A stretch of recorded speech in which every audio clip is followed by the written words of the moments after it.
What is a hub in Forma? A Forma hub is a place where you can organize your projects and control who has access to see, edit, or create projects for your company. When entering Autodesk Forma, you might land on a page like this. This is where you can manage or access the hubs that are available to you.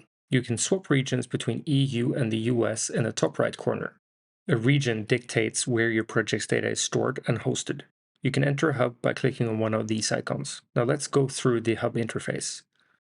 You can change hubs through this drop-down menu. You can create new projects through this button. And we're currently in the home page. We also have a projects and a members page that we will cover later. The home page shows your most recent projects. If you don't have a project yet, then you can create a new project through this button or demo projects through this one. The Learn project includes recommended articles, tours, or other information. These are great resources for understanding more about Forma. The Help Center in the lower right corner lets you open our Help Center in the app, so you can always see relevant information whenever needed. It offers different resources to help you progress in Forma or whether you feel stuck. For example, you can easily follow an onboarding article. The panel remembers where you were lost, so you can close and open it if you find it's in the way while following the instructions. You can also open this in a separate tab by scrolling to the bottom of the help article and open the article in the Help Center. Tasks are checklists that track your progress in Forma and can help you discover gaps in your Forma skills. News is where you can find our latest product updates. You can open them to get even more information. Messages are where the pop-ups that you sometimes get in the product live if you want to open them again. Ask the Community takes you to our active forum page. The last one is Contact Support.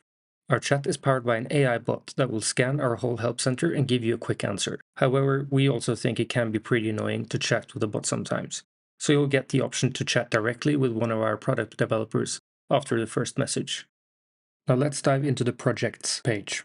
This is where all your projects are located. You can create folders to organize your projects and move projects from one folder to another through a drag and drop motion. You can archive projects and change the project name by right-clicking. The Members page is where you control who has access to the hub and what privileges they should have. If you click on a name, you can get more detailed information, such as their license and what projects they are involved in. I have admin access to this hub, so I can change the access of the rest of the members. I can even assign or remove a seat from AUM straight in Forma. Depending on your access level, the page might look a little bit different. We can invite members to the hub using the button on the left panel. You will be asked to select what access levels they should get. A description tells you what their future rights might be. You can type in the email address, or I find it quicker to add all the emails to my Outlook and then copy and paste them in. The hub settings will appear in the left panel if you're an admin. You can change the name and various default settings through this menu. Hopefully, you have now understood what a hub is and how to navigate it. So let's go to the home page and create a new project.